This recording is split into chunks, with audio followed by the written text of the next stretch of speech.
So, hello everyone, welcome to our channel. This is Daily Tech Updates. So இப்போ தான் நீங்கள் first time நம்ம channel வரீங்கன்னா நீங்கள் மறக்காமல் நம்ம சேனலை சப்ஸ்கிரைப் பண்ணி வச்சுக்கோங்க. ஸோ இந்த வீடியோ நம்ம எதை பற்றி பார்க்க போகிறோம்னா full and full reservation policy. So நீங்கள் தமிழ்நாட்டில் எந்த கவுன்சிலிங் அட்டன் பண்ணாலும் சரி, டிஎன்ஏவா இன்ஜினியரிங்காக இருந்தாலும் சரி, இல்லை மெடிக்கல், பேராமெடிக்கல், இல்லை ஆர்ட்ஸ், அந்த கவுன்சிலிங் எந்த கவுன்சிலிங் நீங்கள் அட்டன் பண்ணாலும் சரி, அது ரிசர்வேஷன் பாலிசி இல்லாமல் உங்களுக்கு இருக்காது. ஸோ அந்த ரிசர்வேஷன் பாலிசி உங்களுக்கு தெரிஞ்சால் மட்டும்தான் அந்த காலேஜில் நமக்கு சீட் கிடைக்குமா கிடைக்காதா அப்படின்றத நம்மளால் கன்ஃபார்ம் பண்ணிக்க முடியும். ஸோ தட் அதனால நான் இந்த வீடியோ மேக் பண்ணியிருக்கேன். இந்த வீடியோ பார்க்குறவங்க கண்டிப்பாக இந்த வீடியோ நிறைய பேருக்கு நிறைய டவுட்ஸ் இருக்கும். அதை நீங்கள் மறக்காமல் கமெண்ட் செக்ஷனில் கமெண்ட் பண்ணுங்கள். ஸோ அண்ட் தென் இந்த வீடியோ எண்டில் வந்து பார்த்தீங்கன்னா இப்போது டிஎன்இஏ கவுன்சிலிங் வந்து பார்த்தீங்கன்னா நடந்துட்டு இருக்குது. ஸோ அதுக்காக ரிசர்வேஷன் பாலிசி, அதாவது 7.5 கவர்மெண்ட் ஸ்டூடெண்ட்ஸ் வந்து பார்த்தீங்கன்னா கவர்மெண்ட் ஸ்கூல் ஸ்டூடெண்ட்ஸ்க்கு 7.5 ரிசர்வ் பாலிசி வந்து பார்த்தீங்கன்னா கொடுத்துருக்காங்க. ஸோ அதை இந்த வீடியோ எண்டில் சொல்ல போகிறேன். அண்ட் தென் இப்போ ஜென்ரலாக ரிசர்வேஷன் பாலிசி அப்படின்னா என்ன, ஸோ அதுக்கு வந்து பார்த்தீங்கன்னா ஈச் அண்ட் எவ்ரி கேட்டகரிக்கு எத்தனை சீட்ஸ் வந்து பார்த்தீங்கன்னா ஒவ்வொரு காலேஜிலேருந்து நமக்கு ஒதுக்குவாங்க. ஸோ அதை பற்றி தான் இந்த வீடியோவில் ஃபுல் அண்ட் ஃபுல் இருக்கும். ஸோ தட் அதனால் ரிசர்வேஷன் பாலிசி அப்படின்றத தெரியாமல் நீங்கள் யாருமே கவுன்சிலிங் வந்து பார்த்தீங்கன்னா அட்டன் பண்ணக்கூடாது. ஏன்னா ரிசர்வேஷன் பாலிசி தெரியாமல் நீங்கள் அட்டன் பண்ணீங்கன்னா உங்களுக்கு கவுன்சிலிங் வந்து பார்த்தீங்கன்னா சீட் கிடைக்காதோ கிடைக்காதோ அப்படின்ற ஒரு குழப்பத்திலேயே உங்களுக்கு இருக்கும். ஸோ ரிசர்வேஷன் பாலிசி தெரியுது அப்படின்னா கண்டிப்பாக நம்மளோட கேட்டகரிக்கு இந்த காலேஜில் இத்தனை சீட் தான் இருக்குது, ஸோ இத்தனை பேர் அப்ளை பண்ணியிருக்காங்க, நம்ம கிடைக்குமா கிடைக்காதா அப்படின்றத நம்ம ஈஸியாக வந்து பார்த்தீங்கன்னா அனலைஸ் பண்ணிக்கலாம். ஸோ அதுக்காக தான் வந்து பார்த்தீங்கன்னா இந்த ரிசர்வேஷன் பாலிசி அப்படின்றத நான் இந்த வீடியோவில் எக்ஸ்பிளைன் பண்ண போகிறேன். நீங்கள் இப்போ நம்ம சேனலுக்கு ஃபஸ்ட் டைம் வரீங்க அப்படின்னா மறக்காமல் நம்மளோட டெய்லி டெக் அப்டேட்ஸ் அப்படின்ற சேனலில் சப்ஸ்கிரைப் பண்ணி வச்சுக்கோங்க. நம்ம சேனலில் வந்து பார்த்தீங்கன்னா வெப் டெவலப்மெண்ட் பற்றின கோர்ஸ் ஃபுல் அண்ட் ஃபுல் எல்லாமே இருக்கும். டீப்பாக தமிழில் தான் இருக்கும். ஸோ நீங்கள் அதை வச்சு கற்றுக்கலாம். அதாவது உங்கள் ஃப்ரெண்ட்ஸ் யாராவது வெப் டெவலப்மெண்ட் கற்றுக்கணும்னு நினச்சிங்க அப்படின்னா அவங்களுக்கு நம்ம சேனல் நீங்கள் மறக்காமல் ரெஃபர் பண்ணுங்கள். ஸோ இப்போ வந்து பார்த்தீங்கன்னா எப்படி ரிசர்வேஷன் பாலிசி அப்படின்றத இம்ப்ளிமெண்ட் பண்ணுறாங்க நம்மளோட டிஎன்ஏ கவுன்சிலிங் அப்படின்றத ஃபுல்லாக பார்க்கலாம். ஸோ இதுதான் வந்து பார்த்தீங்கன்னா ரிசர்வேஷன் பாலிசி வந்து பார்த்தீங்கன்னா தமிழ்நாட்டில் ஃபாலோ பண்ணிட்டு இருக்கக்கூடியது. ஸோ டோட்டலாக வந்து பார்த்தீங்கன்னா பிசி கிளாஸாக இருந்தீங்க, அதாவது பிசி கம்யூனிட்டிக்கு வந்து பார்த்தீங்கன்னா அவங்க டோட்டலாக வந்து பார்த்தீங்கன்னா 30% வந்து பார்த்தீங்கன்னா ஒதுக்குறாங்க. அண்ட் தென் எம்பிசிக்கு 20%, அண்ட் ஷெட்யூல்டு கேஸ்ட் எஸ்சிக்கு வந்து பார்த்தீங்கன்னா 18% இருக்கும். எஸ்டிக்கு வந்து பார்த்தீங்கன்னா 1% அவங்க வந்து பார்த்தீங்கன்னா சீட்ஸ் வந்து அலோகேட் பண்ணுறாங்க. ஸோ இந்த சீட்ஸில் வந்து பார்த்தீங்கன்னா பேக்வர்ட் கிளாஸ், அதாவது பிசியாக நீங்கள் மட்டும் இருந்தீங்க அப்படின்னா உங்களுக்கு வந்து பார்த்தீங்கன்னா 26.5% வந்து பார்த்தீங்கன்னா டோட்டல் சீட்லேருந்து ஒதுக்குறாங்க. அண்ட் தென் பிசிஎம், அதாவது பேக்வர்ட் கிளாஸ் முஸ்லீம்ஸ்க்கு வந்து பார்த்தீங்கன்னா 3.5% வந்து பார்த்தீங்கன்னா அவங்க சீட்ஸ் வந்து பார்த்தீங்கன்னா அலோகேட் பண்ணுறாங்க. அண்ட் தென் எம்பிசியில் மொத்தம் 3 கிளாஸஸ் இருக்குங்க. மோஸ்ட் பேக்வர்ட் கிளாஸ் 1 இயர் அப்படின்னு சொல்லுவாங்க, MBCV, and most backward class notified class அப்படின்னு சொல்கிறாங்க. And then most backward class. So இது எல்லாமே வந்து பார்த்தீங்கன்னா உங்களுக்கு மோஸ்ட் பேக்வர்ட் கிளாஸ் எம்பிசி அப்படின்ற ஒரு கேட்டகரிக்குள்ள தான் வரும். ஸோ நீங்கள் வந்து பார்த்தீங்கன்னா மோஸ்ட் பேக்வர்ட் கிளாஸ் 1 இயர் இருந்தீங்கன்னா உங்களுக்கு 10.5% வந்து பார்த்தீங்கன்னா ரிசர்வேஷன் கொடுத்துருக்காங்க. And then most backward class வந்து பார்த்தீங்கன்னா 7%, அண்ட் தென் அடுத்த கேட்டகரியில் இருக்கிறவங்களுக்கு வந்து பார்த்தீங்கன்னா 2.5% கொடுத்துருக்காங்க. ஸோ இது எல்லாமே வந்து பார்த்தீங்கன்னா சம் ஆஃப் 20% வந்து பார்த்தீங்கன்னா உங்களுக்கு பிரித்து கொடுப்பாங்க. ஸோ அண்ட் தென் நம்ம இப்போ பார்க்கக்கூடியது வந்து பார்த்தீங்கன்னா எஸ்சி, ஷெட்யூல்டு கேஸ்ட். எஸ்சியில் வந்து 2 இருக்குங்க, SC and SCA. Scheduled caste எஸ்சியாக இருந்தீங்க அப்படின்னா உங்களுக்கு 50%, அண்ட் தென் ஷெட்யூல்டு கேஸ்ட் எஸ்சிஏல இருந்தீங்க அப்படின்னா உங்களுக்கு 3%. ஸோ டோட்டலி உங்களுக்கு வந்து பார்த்தீங்கன்னா 18%. அண்ட் தென் எஸ்டிக்கு வந்து பார்த்தீங்கன்னா 1% வந்து ரிசர்வேஷன் சீட் கொடுக்குறாங்க. ஸோ டோட்டலாக வந்து பார்த்தீங்கன்னா இப்போது நடைமுறையில் இருக்கக்கூடிய அந்த ரிசர்வேஷன் பாலிசி தமிழ்நாட்டில் என்ன அப்படின்னா டோட்டல் சீட்ஸ் 69% வந்து பார்த்தீங்கன்னா கொடுத்துட்டு இருக்காங்க. இதான் வந்து பார்த்தீங்கன்னா டோட்டல் ரிசர்வேஷன். அண்ட் எல்லா கவுன்சிலிங்குமே இந்த ரிசர்வேஷன் பாலிசி அப்படின்றது ஸ்ட்ரிக்டாக ஃபாலோ பண்ணுவாங்க. ஸோ இன்னும் ஓப்பனாக சொல்லணும்னா கவுன்சிலிங்கே நடக்கக்கூடிய இந்த ரிசர்வேஷன் பாலிசி அண்டரில் தான் வந்து பார்த்தீங்கன்னா கவுன்சிலிங்கில் சீட் அலோகேஷனே நடக்கும். ஸோ இப்போ வந்து 69% ரிசர்வேஷன் வந்து கொடுத்துருக்கோம் அப்படின்னு சொல்கிறோம். ஸோ அந்த ரிசர்வேஷனில் எத்தனை ஸ்டூடெண்ட்ஸ் படிக்கிறாங்க, எத்தனை காலேஜில், அண்ட் எத்தனை பிரான்ச்சஸில். ஸோ ஒவ்வொரு பிரான்ச்சுக்குமே வந்து பார்த்தீங்கன்னா 69% அப்படின்றத ரிசர்வேஷன் அப்படின்றத வந்து பார்த்தீங்கன்னா அவங்க வச்சுருப்பாங்க. அண்ட் தென் இப்போ நீங்கள் ஒரு காலேஜில் 300 சீட்ஸ் இருக்குன்னு வச்சுக்கோங்களேன். இப்போ கவுன்சிலிங்க்கு 300 சீட்ஸ். இப்போ வந்து ஒரு காலேஜில் மொத்தமாக ஒரு 5 டிபார்ட்மெண்ட் இருக்குது. ஒவ்வொரு டிபார்ட்மெண்ட்டுக்கு வந்து பார்த்தீங்கன்னா 60 சீட்ஸ் இருக்குன்னு அசியூம் பண்ணியிருக்கீங்க அப்படின்னா அதில் எப்படி வந்து பார்த்தீங்கன்னா இவங்க சீட் வந்து பார்த்தீங்கன்னா இந்த 69% டிவைட் பண்ணுறாங்க அப்படின்றத பார்க்கலாம். ஃபர்ஸ்ட் ஆஃப் ஆல் எப்பயுமே வந்து பார்த்தீங்கன்னா ஜென்ரல் கேட்டகரி அப்படின்னு ஒன்று இருக்கும். ஸோ அதில் தான் வந்து பார்த்தீங்கன்னா ஃபர்ஸ்ட் சீட்ஸ் வந்து எல்லாமே ஃபில் ஆகும். அண்ட் தென் தான் உங்களோட ஷெட்யூல்டு கேஸ்ட்டுக்கு வந்து பார்த்தீங்கன்னா, அதாவது உங்களுக்கான கேஸ்ட்டுக்கு வந்து பார்த்தீங்கன்னா அவங்க சீட்ஸ் வந்து பார்த்தீங்கன்னா இருக்கான்னு செக் பண்ணுவாங்க. ஸோ அந்த கேஸ்டில் சீட் இருந்துச்சு அப்படின்னா உங்களுக்கு அந்த காலேஜை வந்து அலோகேட் பண்ணுவாங்க. அப்படி இல்லை அப்படின்னா நீங்கள் அடுத்ததாக வந்து பார்த்தீங்கன்னா கவுன்சிலிங்கில் சாய்ஸ் லிஸ்ட்டில் என்ன காலேஜ் கொடுத்துருக்கீங்களோ அந்த காலேஜில் போயிட்டு ஃபஸ்ட்டு ஜென்ரலில் செக் பண்ணுவாங்க. ஸோ அப்போ ஜென்ரலில் சீட் இருந்துச்சு அப்படின்னா உங்களுக்கு ஜென்ரலில் கொடுத்துருவாங்க. நீங்கள் எந்த கேஸ்ட்டாக இருந்தாலும் சரி ஜென்ரலில் சீட் தான் உங்களுக்கு ஜென்ரலில் கொடுத்துருவாங்க. ஜென்ரலில் சீட் இல்லை அப்படின்னா உங்களுடைய கேஸ்ட்டை பார்ப்பாங்க.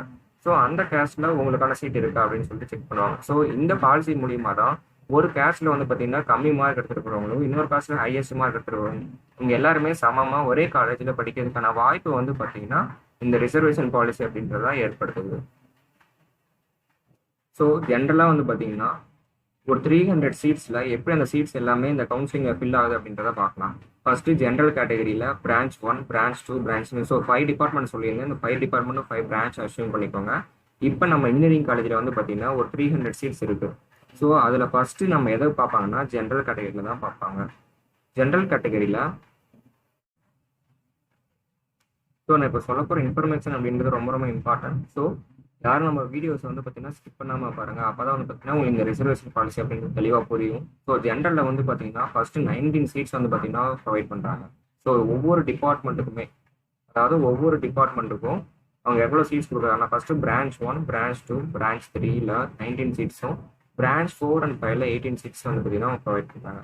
இந்த இப்போ நீங்கள் பிசியாக இருந்தீங்க அப்படின்னா ஸோ அதுக்கான சீட்ஸ் வந்து எப்படி அலோகேட் பண்ணுறாங்கன்னா ஸோ பிசினா ஒவ்வொரு பிரான்ச்சுக்குமே வந்து பார்த்தீங்கன்னா இப்போ 300 சீட்ஸ் இருக்கக்கூடிய காலேஜில் உங்களுக்கு பிசி கேட்டகரியில் நீங்கள் சீட் இருக்குமா இருக்காதான்னு சொல்லி நிறையா யூடியூப்ல வந்து பார்த்தீங்கன்னா வீடியோஸ் பார்ப்பீங்க, ஒவ்வொரு காலேஜோட ரிவ்யூஸ் பார்ப்பீங்க. அண்ட் தென் அதில் வந்து பார்த்தீங்கன்னா கமெண்ட் செக்ஷனில் நீங்கள் கமெண்ட் பண்ணுவீங்க.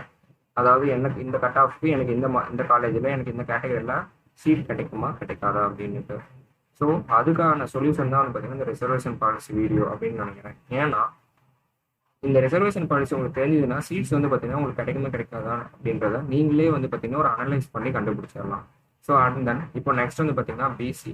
ஸோ பிசியில் வந்து பார்த்தீங்கன்னா ஈச் கேட்டகரிக்கு வந்து பார்த்தீங்கன்னா அவங்க 16 சீட்ஸ் வந்து பார்த்தீங்கன்னா ப்ரொவைட் பண்ணுறாங்க. ஸோ அண்ட் தென் வந்து பார்த்தீங்கன்னா இப்போ பிசிஎம்ல முஸ்லீம்ஸ்ல வந்து பார்த்தீங்கன்னா அவங்க ஒவ்வொரு பிரான்ச்சுக்குமே வந்து பார்த்தீங்கன்னா அவங்க 2 சீட்ஸ் வந்து அலோகேட் பண்ணுவாங்க. ஸோ இதுதான் வந்து பார்த்தீங்கன்னா பிசிஎம்க்கு. ஸோ நீங்கள் ஒவ்வொரு பிரான்ச்லையுமே 2 பேர் வந்து பார்த்தீங்கன்னா பிசிஎம்ல இருப்பாங்க. அண்ட் 16 மெம்பர்ஸ் வந்து பார்த்தீங்கன்னா பிசியில் இருப்பாங்க. எம்பிசி டிஎன்சியில் வந்து பார்த்தீங்கன்னா 5 or 4 அந்த மாதிரி இருப்பாங்க. எம்பிசியில் 1 or 2 இருப்பாங்க. ஸோ இப்படி தான் வந்து பார்த்தீங்கன்னா ஒவ்வொரு காலேஜில் ஒவ்வொரு டிபார்ட்மெண்ட் நீங்கள் எடுத்துட்டீங்கனாலும் ஸ்டூடெண்ட்ஸோட கேஸ்ட் வந்து பார்த்தீங்கன்னா இந்த மாதிரி தான் இருக்கும். ஏன்னா இந்த மெத்தடில் தான் வந்து பார்த்தீங்கன்னா தமிழ்நாட்டில் எந்த கவுன்சிலிங் நடந்தாலும் இந்த ரிசர்வேஷன் பாலிசின்றதுல தான் வந்து பார்த்தீங்கன்னா நடக்கும். ஸோ அண்ட் தென் வந்து பார்த்தீங்கன்னா எஸ்சியில் வந்து ஸோ ஒவ்வொரு பிரான்ச்லையுமே வந்து பார்த்தீங்கன்னா 9 ஸ்டூடெண்ட்ஸ் வந்து படிச்சுட்டு இருப்பாங்க. அண்ட் தென் எஸ்சிஏல 2 ஸ்டூடெண்ட்ஸும், எஸ்டியில் வந்து பார்த்தீங்கன்னா இருந்தால் பார்ப்பாங்க. இல்லைன்னா 1 ஸ்டூடெண்ட்டாக மேக்ஸிமம் வந்து பார்த்தீங்கன்னா கொடுப்பாங்க ஒவ்வொரு பிரான்ச்சஸ்லையும். ஸோ ஒவ்வொரு பிரான்ச்லையும் இப்போ 60 சீட்ஸ் இருந்துச்சு அப்படின்னா 60 சீட்ஸில் இந்த மெத்தடில் தாங்க வந்து ஒவ்வொரு ஸ்டூடெண்ட்டோட கேஸ்ட் வந்து பார்த்தீங்கன்னா இந்த மெத்தடில் தான் பிரிப்பாங்க. அண்ட் தென் இந்த கேஸ்ட்டில் வந்து பார்த்தீங்கன்னா ஒரு சீட் இல்லை அப்படின்னா அண்ட் தென் நெக்ஸ்ட் காலேஜுக்கு மூவ் ஆகும். அதாவது சாய்ஸ் லிஸ்ட் தான் நீங்கள் நெக்ஸ்ட்டாக என்ன காலேஜ் கொடுத்துருக்கீங்களோ அந்த காலேஜுக்கு வந்து பார்த்தீங்கன்னா உங்களுக்கு மூவ் ஆகும். ஸோ அந்த காலேஜில் இந்த ஃபஸ்ட்டு ஜென்ரலில் பார்ப்பாங்க. ஜென்ரலில் 19 சீட்ஸில் ஏதாவது ஒரு சீட் இருந்துச்சு அப்படின்னா உங்களுக்கு கொடுப்பாங்க. அந்த 19 சீட் இல்லை அப்படின்னா அந்த உங்களுடைய கேஸ்ட் எதுவோ அதுக்கு போய் செக் பண்ணி பார்ப்பாங்க. இப்போ சப்போஸ் நீங்கள் பிசியாக இருந்தீங்க அப்படின்னா உங்களோட பிசி கேட்டகரியில் வந்து ஃபஸ்ட்டு பார்ப்பாங்க. பிசியில் வந்து சீட் இருந்துச்சு அப்படின்னா ஃபஸ்ட்டு பிசி கொடுப்பாங்க. ஸோ இப்படி தான் ரிசர்வேஷன் பாலிசியில் வந்து பார்த்தீங்கன்னா உங்களுக்கு சீட் வந்து அலோகேட் பண்ணுறாங்க. ஸோ பிரான்ச் 3, பிரான்ச் 4, பிரான்ச் 5க்கும் பிரான்ச் 1, பிரான்ச் 2க்கும் நிறைய டிஃப்ரெண்ட் இருக்குது. ஸோ இந்த கேட்டகரி ஃபஸ்ட்டு வந்து பார்த்தீங்கன்னா பிரான்ச் 1, பிரான்ச் 2 தான் அதிக ப்ரிஃபரன்ஸ் கொடுப்பாங்க. ஸோ சீக்கிரமாக சீட் வந்து ஃபில் ஆயிரும். ஸோ பிரான்ச் 1, பிரான்ச் 2, பிரான்ச் 1 அப்படின்ட்டு. ஸோ நான் ஃபர்ஸ்ட்லேருந்து ஒரு தடவை உங்களுக்கு வந்து ரிப்பீட் பண்ணிடுறேன். ஒரு காலேஜில் 300 சீட்ஸ் வந்து பார்த்தீங்கன்னா இருக்குது. அதாவது 5 டிபார்ட்மெண்ட் இருக்குது. ஈச் டிபார்ட்மெண்ட்டுக்கு 60 சீட் இருக்குது. ஸோ அந்த காலேஜ் ஃபுல்லாக வந்து பார்த்தீங்கன்னா கவுன்சிலிங்கில் தான் ஃபில் ஆகுது அப்படின்னா அந்த காலேஜில் இந்த மெத்தடில் தான் உங்களுக்கு வந்து பார்த்தீங்கன்னா சீட் வந்து அலோகேட் பண்ணுவாங்க. ஸோ ஈச் அண்ட் எவ்ரி கேட்டகரிக்கு எத்தனை சீட்ஸ் வந்து பார்த்தீங்கன்னா அலோகேட் பண்ணுவாங்க அப்படின்றத தெளிவாக பார்த்துருப்போம். ஸோ யாருக்காச்சும் டவுட் வந்து அப்படின்னா நீங்கள் கமெண்ட் செக்ஷனில் கமெண்ட் பண்ணுங்கள், நான் கண்டிப்பாக ஆன்சர் பண்ணுவேன். அண்ட் தென் இப்போ கவர்மெண்ட் வந்து பார்த்தீங்கன்னா ரீசெண்டாக சொல்லியிருந்தாங்க 7.5 வந்து பார்த்தீங்கன்னா reserved for government school students அப்படின்னு. ஸோ அது வந்து அந்த 7.5 அப்படின்றது ஒவ்வொரு கேட்டகரிக்கு எத்தனை ஸ்டூடெண்ட்ஸ் போய் படிக்கிறாங்க எல்லா காலேஜஸில் அப்படின்றத பார்க்கலாம். ஸோ அண்ட் தென் அந்த ப்ராசஸ் வந்து பார்த்தீங்கன்னா கம்மிங் இயர்ஸ், அதாவது இந்த வருஷத்துலேருந்து நடைமுறைப்படுத்துறதா சொல்லியிருக்காங்க. ஸோ அதை பற்றி பார்க்கலாம். ஸோ அண்ட் தென் இப்போ ஒரு 300 சீட்ஸ் இருக்கக்கூடிய ஒரு கவர்மெண்ட் இன்ஜினியரிங் காலேஜஸ் ஆர் இந்த 7.5 ரிசர்வ்டு சீட்ஸ் வந்து அப்படின்றது கவுன்சிலிங் அட்டன் பண்ணக்கூடிய எல்லா காலேஜஸ்க்குமே இது வந்து பார்த்தீங்கன்னா common. So not only for government colleges, so all engineering colleges, எல்லா இன்ஜினியரிங் காலேஜுமே கவுன்சிலிங் வந்துச்சு அப்படின்னா அதில் வந்து பார்த்தீங்கன்னா கண்டிப்பாக 7.5 ரிசர்வ் சீட்ஸ் வந்து பார்த்தீங்கன்னா கண்டிப்பாக கவர்மெண்ட் காலேஜ், அதாவது கவர்மெண்ட் ஸ்கூலில் படிச்ச ஸ்டூடெண்ட்ஸுக்கு கொடுக்கணும். ஸோ அது வந்து பார்த்தீங்கன்னா பிரான்ச் வைஸாக எப்படி பிரிப்பாங்க அப்படின்னு சொல்லி பார்க்கலாம். இப்போ டோட்டல் சீட்ஸ் வந்து பார்த்தீங்கன்னா 23 சீட்ஸ் வந்து பார்த்தீங்கன்னா கொடுப்பாங்க. அதாவது 7.5 ரிசர்வ் சீட்ஸில் இப்போ 300 இருந்துச்சு அப்படின்னா 300 சீட்டில் 7.5 ரிசர்வேஷன் அண்டரில் 23 சீட்ஸ் வந்து பார்த்தீங்கன்னா ஸோ இந்த பாலிசி வந்து பார்த்தீங்கன்னா ப்ரொவைட் பண்ணுது. ஸோ இதில் வந்து பார்த்தீங்கன்னா ஃபர்ஸ்ட் பிரான்ச் 1. ஸோ இந்த பிரான்ச் 1ல் வந்து ஜென்ரலில் வந்து பார்த்தீங்கன்னா 2 சீட்ஸும், பிசிக்கு 1 சீட் அண்ட் பிசிஎம்ல வந்து பார்த்தீங்கன்னா அவங்க எந்த சீட்டும் அவங்க கொடுக்குறதில்ல. ஸோ பிசிக்கு 1 சீட் தான் கொடுக்குறாங்க. அண்ட் தென் எம்பிசிக்கு அண்ட் 1 சீட் அண்ட் எஸ்சிக்கு மட்டும் 1 சீட் வந்து பார்த்தீங்கன்னா ப்ரொவைட் பண்ணுறாங்க. ஸோ ஒவ்வொரு பிரான்ச்சுக்கும் வந்து பார்த்தீங்கன்னா அவங்க 5 சீட்ஸ் வந்து ப்ரொவைட் பண்ணுறாங்க. ஸோ எஸ்சி சீட், அதாவது இதில் எப்படி ப்ரொவைட் பண்ணுவாங்கன்னா எஸ்சி சீட்ஸில் யாரும் வரல அப்படின்னா அந்த ஒரு சீட்டு இருக்குல்ல, அந்த ஒரு சீட் வந்து எஸ்சிஏக்கு கொடுத்துருவாங்க. ஸோ இப்படி தான் நடக்கும். ஸோ பிசியில் இப்போ நீங்கள் கவர்மெண்ட் ஸ்கூலில் படிச்சவங்க யாருங்க 7.5 அண்டரில் வந்து யாருமே கவுன்சிலிங்க்கு அப்ளை பண்ணல அப்படின்னா அந்த பிசிஎம்க்கு வந்து பார்த்தீங்கன்னா ப்ரொவைட் பண்ணுவாங்க. ஸோ அப்படி தான் வந்து பார்த்தீங்கன்னா இந்த சீட்ஸ் வந்து பார்த்தீங்கன்னா அரேஞ்ச் பண்ணுவாங்க. அண்ட் தென் செகண்ட் பிரான்ச் 2க்கும் இந்த 5 சீட்ஸ் அப்படின்றத இப்படி தான் ப்ரொவைட் பண்ணுவாங்க. ஸோ இதில் வந்து பார்த்தீங்கன்னா ஃபர்ஸ்ட் 3 பிரான்ச்சஸ்க்கு 5 சீட்ஸ் வந்து பார்த்தீங்கன்னா ப்ரொவைட் பண்ணுறாங்க. அண்ட் தென் ரிமைனிங் 2 பிரான்ச்சஸ் வந்து பார்த்தீங்கன்னா 4 சீட்ஸ். ஸோ டோட்டல் இங்கே 15 + 8 வந்து பார்த்தீங்கன்னா 23 சீட்ஸ் வந்து பார்த்தீங்கன்னா அவங்க இப்படி தான் வந்து பார்த்தீங்கன்னா ப்ரொவைட் பண்ணுவாங்க. ஸோ இந்த மெத்தடில் தான் 7.5 சீட்ஸ் வந்து பார்த்தீங்கன்னா அலோகேட் பண்ணுவாங்க. ஸோ ஒரு காலேஜஸில் 300 சீட்ஸ் இருக்குது. அண்ட் தென் 5 டிபார்ட்மெண்ட், ஒரு டிபார்ட்மெண்ட்டுக்கு 60 சீட் இருந்துச்சு அப்படின்னா அதில் 7.5 ரிசல்ட்டில் வந்து போகும்போது 60 சீட்டில் 5 சீட் வந்து பார்த்தீங்கன்னா ஒவ்வொரு பிரான்ச்சுக்கும் போயிடும். ஸோ 5 பிரான்ச் இருக்குன்னா ஒரு பிரான்ச்சுக்கு 5 சீட்ஸ் வந்து பார்த்தீங்கன்னா இந்த 7.5% ஸ்டூடெண்ட்ஸ் வந்து படிப்பாங்க. ஸோ இப்போ வந்து பார்த்தீங்கன்னா நம்ம 7.5 ரிசர்வேஷன் சீட் அது எப்படி வந்து பார்த்தீங்கன்னா கொடுக்குறாங்க அப்படின்றத பார்த்தோம். அண்ட் தென் அதுக்கு முன்னாடி வந்து எப்படி வந்து ரிசர்வேஷன் பாலிசியில் எல்லா ஸ்டூடெண்ட்ஸ்க்கும் வந்து பார்த்தீங்கன்னா சீட்ஸ் அலோகேட் பண்ணுறாங்க அப்படின்றத பார்த்தோம். ஸோ நம்ம வீடியோஸ் எல்லாமே பிடிச்சிது அப்படின்னா நீங்கள் மறக்காமல் லைக் பண்ணுங்கள், உங்கள் ஃப்ரெண்ட்ஸுக்கு கண்டிப்பாக ஷேர் பண்ணுங்கள், சப்ஸ்கிரைப் பண்ணி வச்சுக்கோங்க நம்ம சேனலை. அண்ட் தென் நம்ம சேனலில் எல்லாமே யூஸ்ஃபுல்லான வீடியோஸ் மட்டும் தான் வரும். அண்ட் முழுக்க நம்மளோட சேனல் வந்து ஸ்டூடெண்ட்ஸ்க்காக மட்டும்தான். ஸோ இன்ஜினியரிங் கவுன்சிலிங்காக இருந்தாலும் சரி, ஆர்ட்ஸ் கவுன்சிலிங்காக இருந்தாலும் சரி, மெடிக்கல், ஸோ நீங்கள் எந்த கவுன்சிலிங் அட்டன் பண்ணாலும் ஸோ அது வந்து பார்த்தீங்கன்னா அண்டர் ரிசர்வேஷன் பாலிசியில் தான் வந்து சீட்ஸ் வந்து பார்த்தீங்கன்னா அலோகேட் பண்ணுவாங்க. ஸோ அந்த சீட் எப்படி அலோகேட் பண்ணுறாங்க அப்படின்றது உங்களுக்கு தெரிஞ்சதுன்னா அதை வச்சு நீங்கள் அந்த காலேஜில் நமக்கு சீட் கிடைக்குமா கிடைக்காதா அப்படின்றத ஈஸியாக வந்து அனலைஸ் பண்ணி கண்டுபிடிச்சிடலாம்.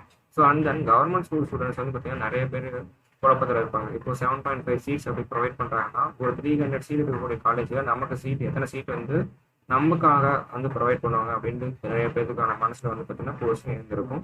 ஸோ அந்த கொஸ்டினுக்கான ஆன்சர் தான் 23. ஸோ ஏன்னா 300 சீட்ஸ் இருந்துச்சு அப்படின்னா அந்த காலேஜில் உங்களுக்கான சீட் வந்து பார்த்தீங்கன்னா 23 சீட்ஸ் உங்களுக்காக வந்து ப்ரொவைட் பண்ணிடுவாங்க அண்டர் ஈச் பிரான்ச்லேயும். ஒவ்வொரு பிரான்ச்லேயுமே வந்து பார்த்தீங்கன்னா கண்டிப்பாக அதாவது அந்த 7.5 ஒவ்வொரு பிரான்ச்சும் தனித்தனியாக பிரித்து வச்சுருப்பாங்க. ஸோ அந்த பிரான்ச்சுக்கு ஈச் பிரான்ச்சுக்கு 5 ஸ்டூடெண்ட்ஸ் ஆர் 4 ஸ்டூடெண்ட்ஸ், அது வந்து பார்த்தீங்கன்னா அப்ளை பண்ணுறதை பொறுத்து அப்படின்னு இருக்கும். ஸோ அதே மாதிரி தான் 7.5 இல்லாமல் ஜென்ரலாக ரிசர்வேஷன் கேட்டகரியில் தான் வந்து பார்த்தீங்கன்னா உங்களுக்கு Tamil Nadu engineering counselling TNEA and then எல்லா இன்ஜினியரிங், அதாவது எல்லா கவுன்சிலிங் ப்ராசஸுமே வந்து பார்த்தீங்கன்னா உங்களுக்கு இந்த ரிசர்வேஷன் பாலிசியில் தான் நடக்கும். ஸோ அதனால தான் இந்த ரிசர்வேஷன் பாலிசி அப்படின்ற ஒரு வீடியோ நான் மேக் பண்ணியிருக்கேன். ஸோ நம்ம வீடியோஸ் கண்டிப்பாக எல்லாத்துக்குமே யூஸ்ஃபுல்லாக இருந்திருக்கும்னு நினைக்கிறேன். ஸோ நம்ம சேனலை நீங்கள் மறக்காமல் சப்ஸ்கிரைப் பண்ணி வச்சுக்கோங்க. This is daily tech updates. So thank you for வாட்சிங் அவர் சேனல். தேங்க்யூ.